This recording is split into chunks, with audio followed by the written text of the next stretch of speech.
Our talk on matriarchy.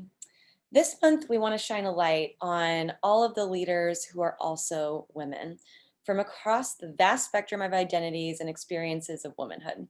The decision makers, the life givers, the caregivers, frontline workers, problem solvers, the world changers, from organizers, to activists, artists, writers, and innovators, teachers, scientists, medical professionals, politicians, business owners, the women with megaphones, and the women working behind the scenes.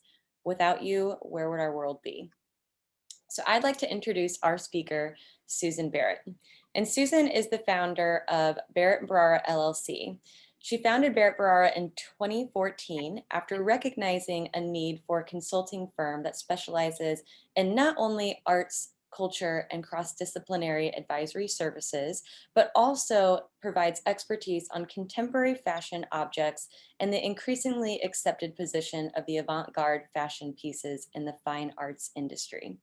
Susan has nearly 20 years experience working in the arts, including publishing, museum, gallery, and leadership, and art education. Susan, thank you so much for joining us. Thank you. I am so excited to be here. And there's a couple things I would like to sort of say first and foremost. I think this is not going to be so much a talk as I hope it'll be a conversation. I would love to hear back from your viewers and for you too. But I remember when you called me and you asked if I would talk about matriarchy. And this has been a loaded subject for me for a very long time, as I think it is with most women. First and foremost, I think that, every woman is faced with the decision of whether or not she wants to be a mother. Not that matriarchy has anything to do with motherhood, but that is where the word comes from. So we do have to address that. And I think even if you choose not to have a family of your own, or if you choose not to have children, we are still always faced with family planning and whether or not we avoid it at all costs when we're younger, or we try at all costs to have it perhaps when we're older. And it's something that is so inherent, I think, in being a woman that I don't think men realize that. I don't think that they understand sort of that every decision has to be based on that in terms of life planning. That being said, when I opened Barrett Barrera, I opened with a co-worker who I had worked with at the World Chess Hall of Fame, Kelly Peck. And we wanted to reinvent what that would look like. What does a working place look like for women? And we are two women of very different ages, but yet we shared a lot of experiences in that we both had young children. And we wanted to just see what would a workplace look like if it were in fact matriarchal as opposed to patriarchal. And we're still learning because things are so inherent in our work cycle, in our work schedules, in how we do everything, that to make it completely matriarchal would be, I think, impossible to work with any other company or to work with any other company in this system that we've created. But the few things we wanted to do, we still uphold, and that is to support women workers, to have women leadership, and to very much have a place where women can have a work-life balance. And of course, meaning that if we do have family, that we need family time off, whether that is for having children or taking care of children. In my case, it was taking care of my adopted children, taking care of aging parents. All of that we decided was incredibly important to us. And we wanted to share that. And it wasn't so much how the I guess the time frame in which we did our work, more so how can we accomplish our work within, our individual schedules that are always planned around family. So I think the matriarchy for me was a huge that was a huge sort of buzzword for me, in terms of matriarchy means anything having to do really with how women work, how women live, how women plan, and what those differences might be. Um, it hasn't always been easy, I will say. But I think the one difference in our workplace is that we really do care about each other. And I will say we are majority women, um, not by plan as much as that's just sort of what happened in and in the art world. A lot of times, the art world skews towards women. Um, but in terms of, in terms of our culture, our work culture, it's very much how we care for each other, how we care for each other's kids, how we are, um, taking care. And that is very much a matriarchal, I think, perspective, or perhaps not matriarchal, but a female perspective, a feminine perspective, whether or not, whatever your gender is. Um, so that was very important to me from the get-go, is how to redefine what it is to work in an environment that is dictated by a matriarchal set of rules. Um, I think we also talked about um, matriarchy in terms of, I shared a story with you that my family, I'm half Mexican, and the from my mother's side, and it's very much it's I grew up very much in a matriarchal family, meaning that it was always the women who ruled. And in, at least in my family in Mexico, um, the men have the official power and the title and the sort of culture of machismo, but it was really the women who sort of dictated what would happen and how it would happen behind the scenes. So um, I'm a very proud family member from a strong lineage of women that I hope to pass on to my children. Um, Barrett Barrera is a company that works in fine arts. We have a gallery called Projects Plus Gallery.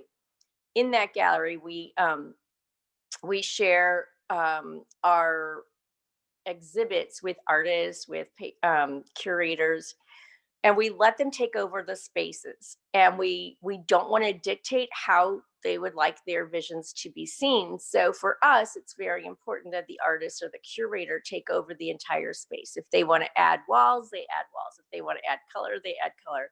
But it's very important for us to give over all control to those artists, or most control to those artists, and let them dictate what it is how they want to say things. And I think that goes back to a position of sort of a feminine energy, in terms of, I'm not going to dictate how you say it, but we want you to say it in your own ways, and we want to support that. We've had artists from, mostly, we have activist artists, we have artists of minority, in terms of race, in terms of gender, which I find very funny to say that women are minorities, since I think we're over 51% of the population. And currently we have a show by the feminist artist Michelle Pred. Michelle Pred is from the West Coast, and she is a diehard feminist and activist. And she is one of these artists that really walks the talk. She is in every activist forefront. She is leading the marches. She is talking in the marches, and I had the good fortune of chatting with her in terms of what does it mean to be a feminist, and we are both the same age, meaning that we've been around a little bit. I would say that in our age, in terms of feminism, we talked a lot about how we were sort of the first wave of feminists in the American society. At least we were the first sort of, we were kind of either the last of the feminist group of the Gloria Steinems and et cetera, or the first of this of their children. And what was interesting in talking about that is that our generation, and I'll give a very large swath, somewhere between 39 and 60. How's that? And but basically, we were told that women can do whatever they want, and which is obviously so, and that we can have it all, and that we should strive to have it all, and we should postpone family planning possibly until we figure out what it is that we want. And I do agree with that. I think that we need to be our own person before we can extend that to another human. However, I think one of the things that we weren't really told is the sort of medical or biological realities of that. So for a lot of women that I grew up with and that I'm friends with, and Michelle and I sort of talked about that. We talked about how we really bought into that and didn't even worry about family planning and having children, and until it was sort of too late. But at that point, we were seeing a lot of, I think, movie stars or people who were in the spotlight having children later and later and later. And what we didn't know is that there was a lot of scientific help behind that. I think that I remember being a young artist and being very upset. There was a book that came out, and I can't remember the name of the book, but it was basically like, it's too late.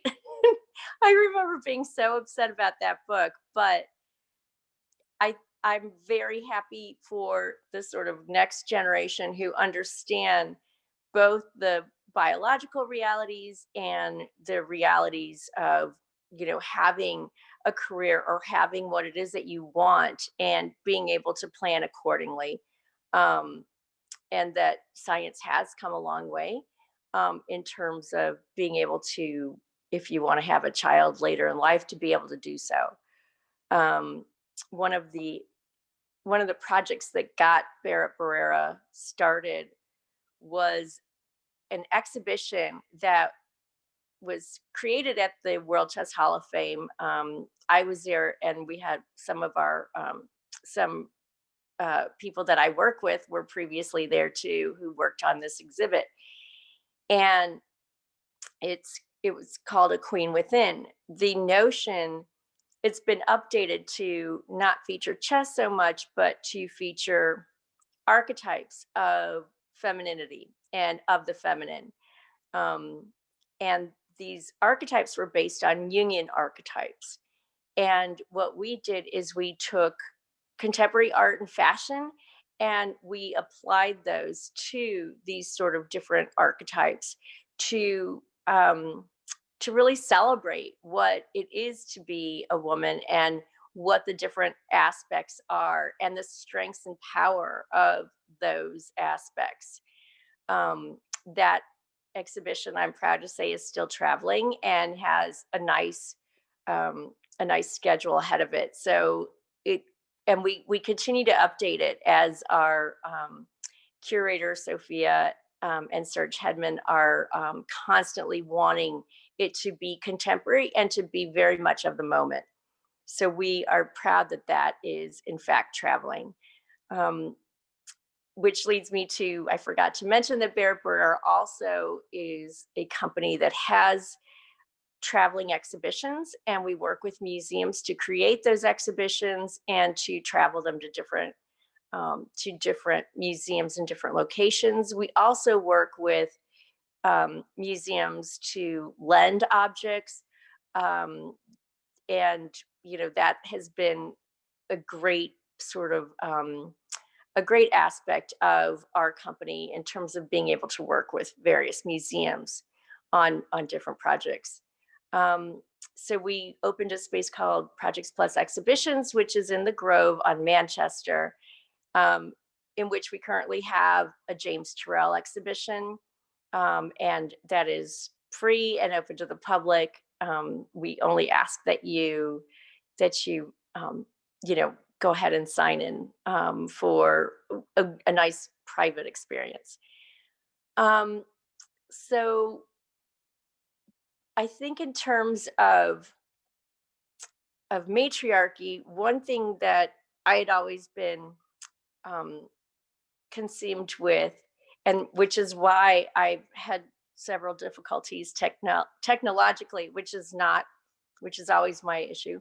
But I really wanted to have this painting that I own behind me, because this is a British contemporary artist, painter Chantal Jaffe, and Chantal Jaffe is a painter that is unusual in terms of that she paints herself, and she paints these very private portraits of her and her family almost exclusively.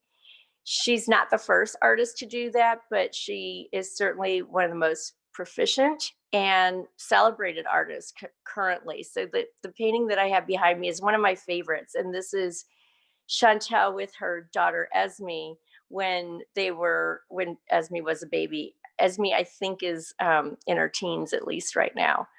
I want to show this, and I wanted to talk about women in the art world, because I think until very recently, especially for women painters, um, painting about family or painting about even painting portraits has been a little bit taboo, and there's all kinds of reasons for it. The contemporary art and the art historically, the art world has been a very male dominated field, and the painters that we celebrate are men. They're usually white men, and especially in the last, I guess, in the last 50, 60 years, they've been men who've been macho, and have done abstract expressionism or abstracted works.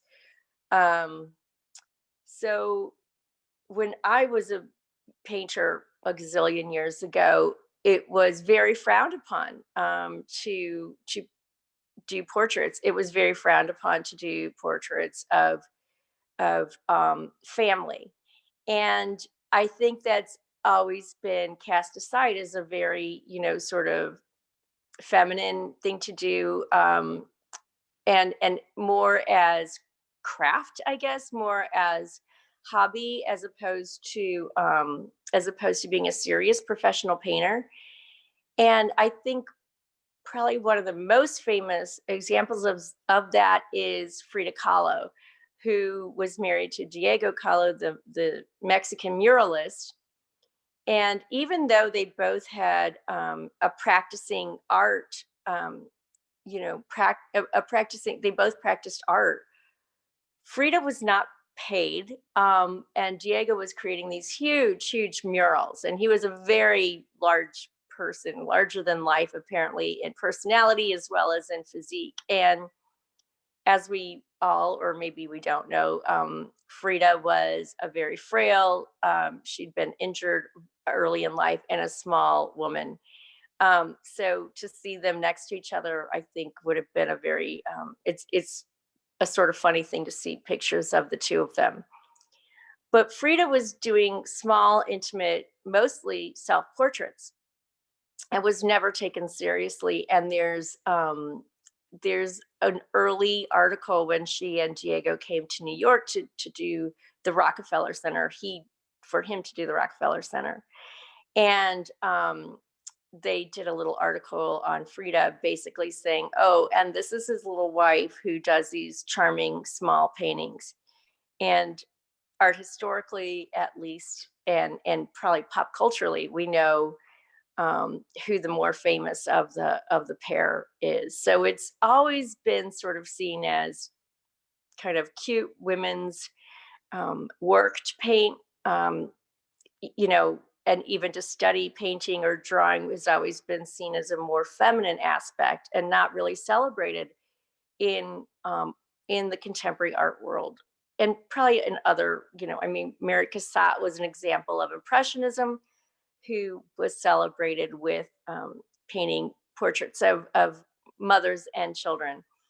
And I think the shift is changing, and I'm really happy about that, that we are changing to allow voices of every voice to be seen and heard. Um, and I think part of that has come with sort of the culture of Me Too. And also, you know, right now, in the contemporary art world, the African American and African artists are the most sought after and celebrated artists currently.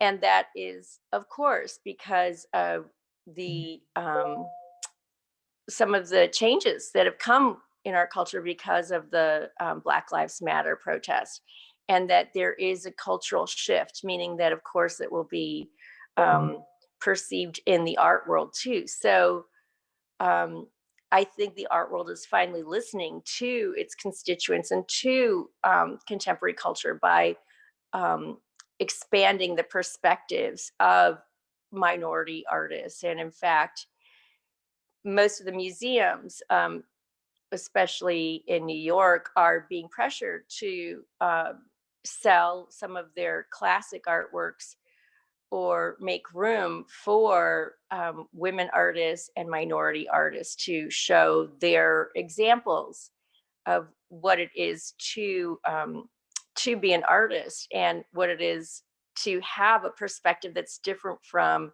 our traditional patriarchal perspective. So I mean, that's personally what I tend to gravitate towards, are these more um, intimate portraits. And I think that also gives all of us permission to express who we are, whether that is about our families or what our priorities tend to be.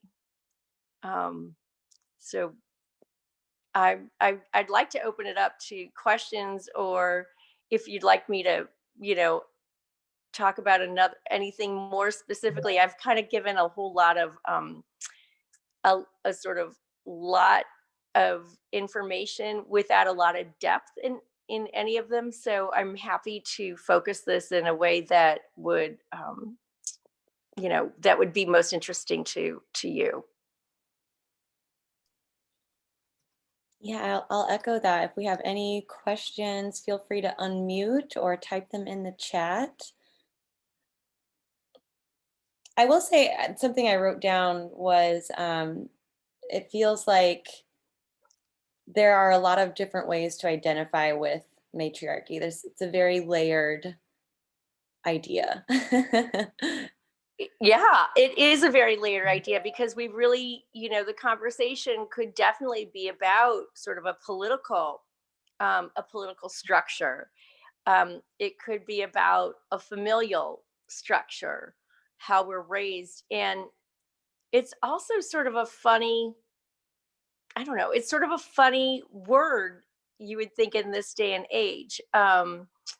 that it shouldn't be, there shouldn't really be a separate word for, I guess, women in leadership or dictating rather than men, but sadly there still is. And um I think we can't have the conversation that we are currently across the board with all with every minority, about systemic racism and patriarchy. I don't think we can have those conversations without understanding what the flip side would be, or what would matriarchy be, and how does that fit within a certain construct. um, and as I was saying, it's not always easy. I was, Kelly and I were very steadfast in terms of creating a company that was, I guess, matriarchal or women focused first. And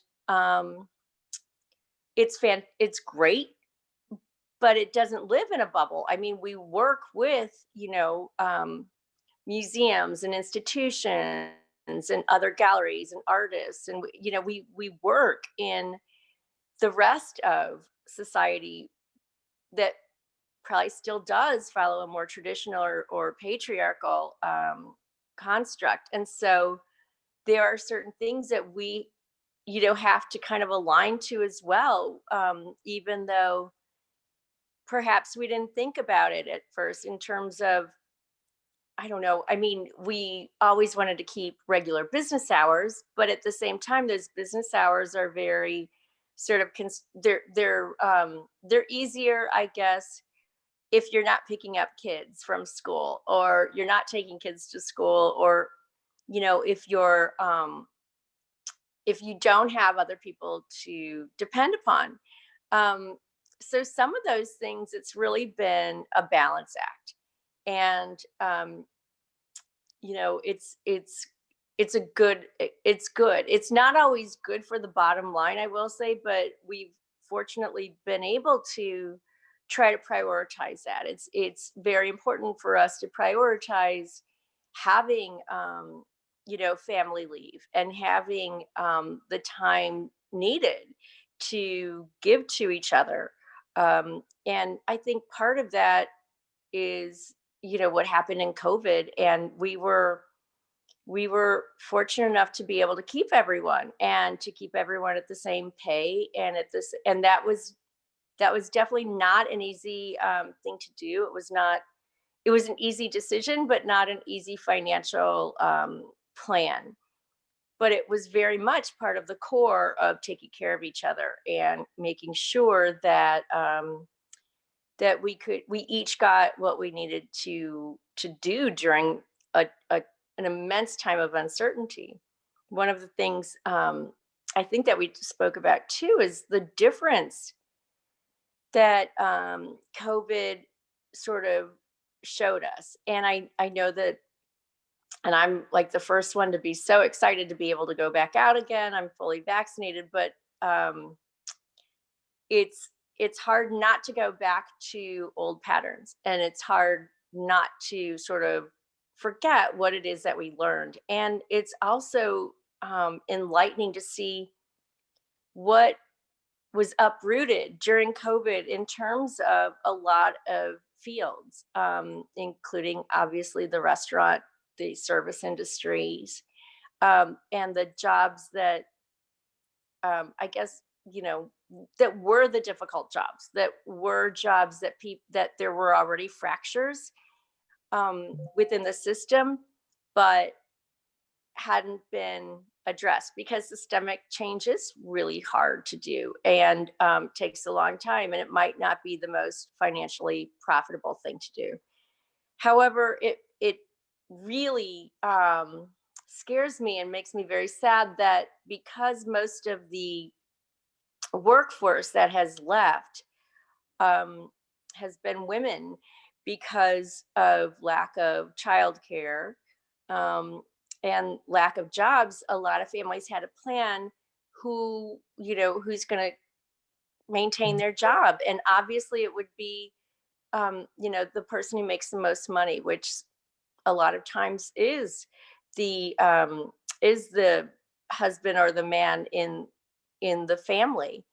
Um, I think I've read that it'll take 3 decades at least. It wiped out 3 decades of progress in terms of women's equality in the workforce. And there's and I forgot what the economic term was, but there was also sort of like it was basically like a double punch. So the double punch that already existed was that when women enter the workforce, we enter at the same rate as men, and we usually get ahead at the same rate as men. And it's usually about after 10 years or so when women are, planning, doing family planning, or want to take a leave for having children, that women will take a leave. And so not only do the women sort of are they absent for those few years or however many years, but there's because there's a group, so the same group that entered with the men, are a lot of them are coming out, so it's not just one or two. But then that's also how the men get promoted, because there's a lack of competition in that group if there's a lack of workers. And so it's sort of like a double punch to women, in that that men get the promotions with less competition for those promotions. And it's very different, it's difficult to catch up with that, because at that point, um, it's your women kind of have to double up in order to get back from where they started. And especially with industries changing so quickly, that is one thing that children don't do. Children are still they still grow at the same rate as they always did. Now I think it's pretty fast, and it's too fast for me, but at the same time, that's always been a constant. So technology is growing much faster, so the experiences needed are much faster too. No, that I think that's so interesting. Thinking about how COVID highlighted women's issues, and it was this double punch, as you say, kind of setting us back a little bit. And I do have a question about that, but I do want to get to Lori's question too. Lori sent a question in the chat. Given your experience at the World Chess Hall of Fame, I'm curious if you've watched The Queen's Gambit. I knew very little about professional chess, but found it enlightening, especially in terms of gender bias. If you have seen it, I'm wondering if you can speak to it some. I have seen it. I loved it. And yeah, I know more about. I'm like a little dangerous in my knowledge about chess, because I know enough just to be dangerous. But I do know that weirdly, chess is a very patriarchal sport as well. Um, One reason, I mean, well, there's several reasons, but I would say that the gender inequality in chess is tremendous. Part of it is that it's an ancient game, um, and has been around, oh my gosh, probably longer than any other game. So patriarchal patri- patriarchalism, I don't know, there must be a word for them, has been around also for just as long. Um, Also, um, there tends to be an age. When I was there, I was very interested in. I'm not a chess player. I was not a chess player, but one of the things I learned was that there was this incredible difference, with between, like, they have women's tournaments and then regular tournaments, and the reason why they have women's tournaments has to do with math somehow, which I'm really not good at, but it has to do with there's not enough women to sort of it there's so many more men players, and there's not enough women who are playing at that same level, that if there weren't a women's tournament, there we'd never see women grandmasters. So hence the title women grandmaster and grandmaster. Now, obviously, there are some women, and I'm sure many women, who have overcome the title women grandmaster and become a grandmaster. But one of the reasons, and other reasons are, chess is played in a lot of countries, especially in Russia, in Europe and Eastern Europe, where again those cultures may be more patriarchal. But one thing that I sort of discovered was that when, again, it's the same thing, little girls and little boys, when they learn how to play chess, however old they are, let's say 6, 7, 8, there's usually about a 50-50 percentage in classes and in how they play. It's just that girls tend to drop out earlier, and they tend to drop out at about 9, 10, and they tend to drop out for a couple reasons. One is that they are more understanding of their perception culturally, so within their peers. So they might think that chess is not cool, and they don't want to be perceived as, the smart girl or the nerdy girl or whatever would go along with that. And so they tend to drop out. And it usually has to do with that self-perception as opposed to their abilities to play chess, which I found just horrifying.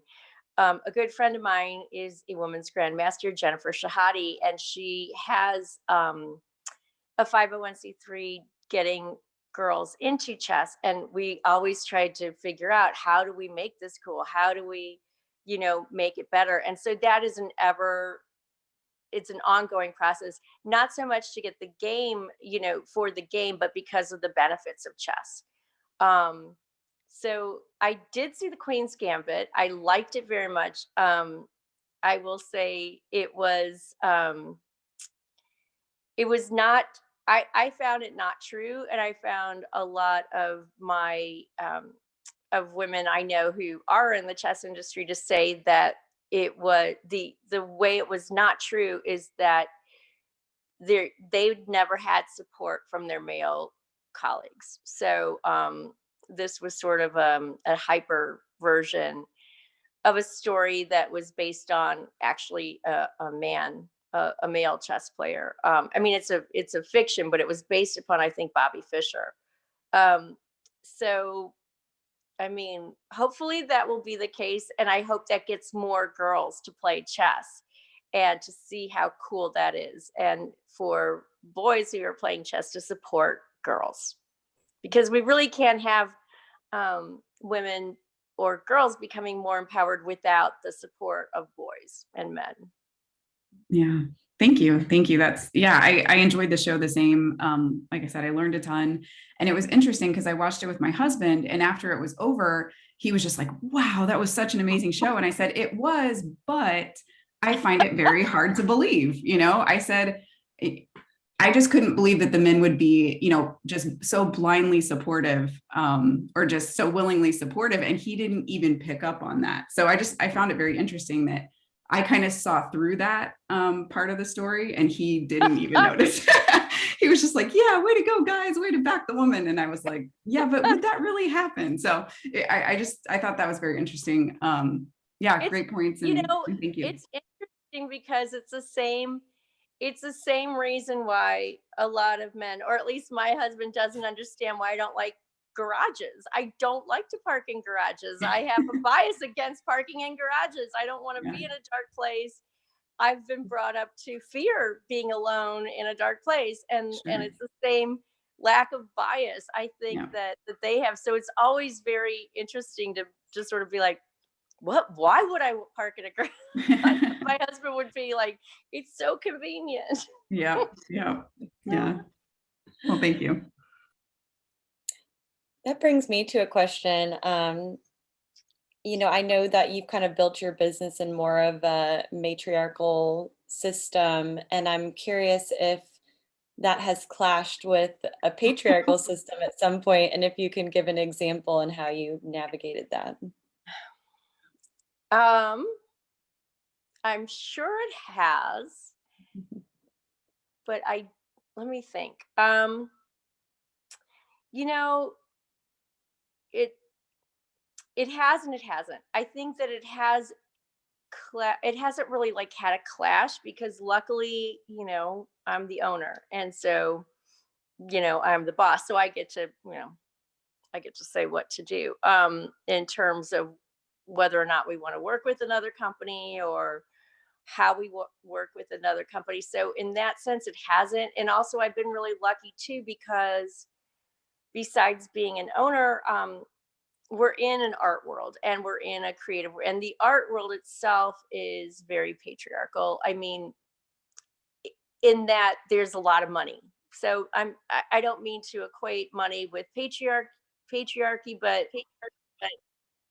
a lot of times a lot that sort of follows it. One of the things I think that in the art world too, we I made a conscious choice to stay in St. Louis and to have this company in St. Louis. And I don't think I would be able to have this company in, say, New York, because first of all, the cost of it in New York, I would constantly be trying to sell art in order just to recoup my rent. And so that leaves the financial implications of that leave very little room for creativity and experimentation. Being in St. Louis is far easier because there are those abilities to experiment and to change the business structure, up the business, which I'm constantly doing. I'm constantly trying to create a better business structure.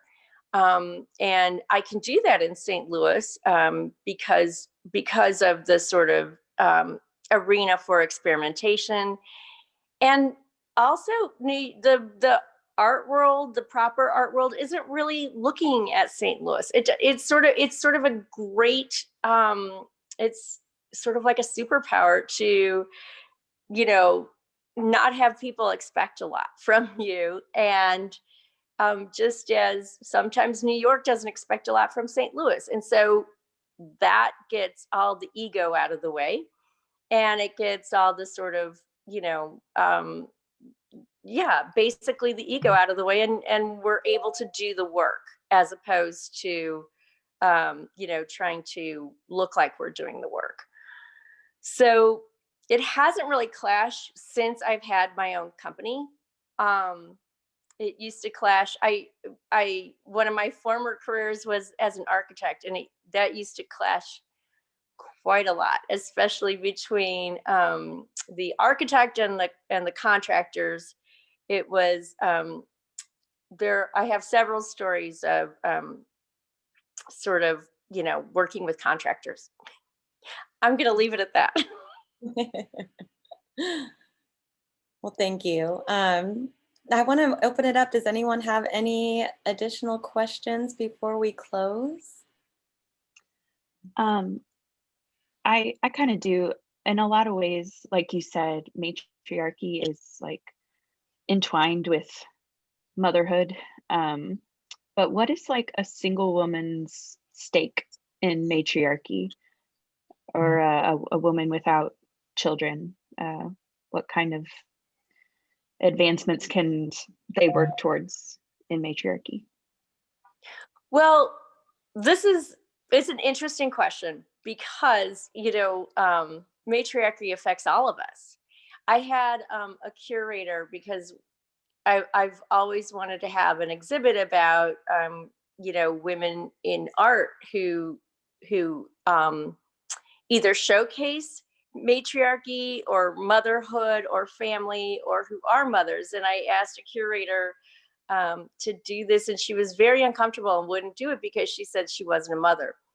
And that to me, I don't know, I never thought of that, because we all have mothers and we all deal with mothers and grandmothers, and even if you don't still have a mother or know your mother, that sort of archetype and that understanding and that symbol is so great that we can't, any of us, really understand life without that perception, whether you're lucky enough to have a mother in your life or not.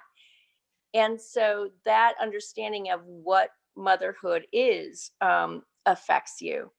I think as a single woman without children, I think, you have the ability to decide and plan your life accordingly, with or without, including children in that. But you have the ability to decide for yourself what is important to you, and only you should have that say. I think the purpose of sort of bringing up, when I was young and starting in my career, and being told by the sort of first generation feminists, not to worry about motherhood, um, I think that that too was a dictate. And really, what we, I would think that um, the ultimate goal would be for everyone to be able to choose what it is that they want and how to go about doing that. And even though we all fit within a system, if you understand what the rules of that system are, then you can plan accordingly. So just to empower yourself to know what your values are and what it is that you want, and to be able to go after them. Because, you know, one thing that is I think, again, part of that original sort of feminist um diatribe is that you can have it all, and I completely agree, you can have it all. But I will say you can't have it all at the same time. I mean, no one can. And I think a lot of women have been trying to be that everything to everyone, and we're exhausted. We are exhausted because, if we're being the great super moms, and maybe we're not, being the career woman that we're supposed to be, or maybe we're not taking care of our dogs, or maybe we're not, being the sexy wife or girlfriend, or maybe we're not being good enough friends, or taking care of our parents. You can't do it all at the same time. You can do it all, but it all takes it all has to have a certain time and place, or we run ourselves ragged. And I think that is what we are doing to ourselves currently. And it's not fair to us either. I would say, like, take care of yourself and know what it is that you want, so that you can then take care of other people too, and have other people take care of you. I want to comment on that too. You made me think of something. I wrote down a lot of things during the talk, balance and planning. And what you just said kind of made me think that, feminism is about equality and opportunity. And Yeah. matriarchy seems to be this permission to be a woman leader in whatever your life focus is in that moment. It's not just a woman leader in the workplace or a woman leader at home. It's whatever your focus is in that area of your life at that moment. I think that's right. And I think that because that's a rarity, we have to name it matriarchy. But I mean, okay, it should just be archy. Like, it should be arc. Someday maybe we're all gonna be arcus. We did have a comment from Kristen in the chat too. She said she was fortunate enough to be able to see your recent exhibit of Anne Ray and McQueen and was moved to tears. Oh, It was absolutely fantastic, and thank you so much for bringing it to life. Thanks for your comment, Kristen. Thank you. I'm happy to say that exhibit is traveling as well. So stay tuned. Thank you so much. All right. Well, it is about 9:30, and I will go ahead and just say thank you all so much for joining us for Creative Mornings this month. I have posted some links in the chat. Be sure to follow us. We have events every month. And Susan, thank you so much for joining us and sharing your wisdom and your insight. Fantastic talk and conversation. So everyone have a great Friday and a great weekend. Thank you. Thank you.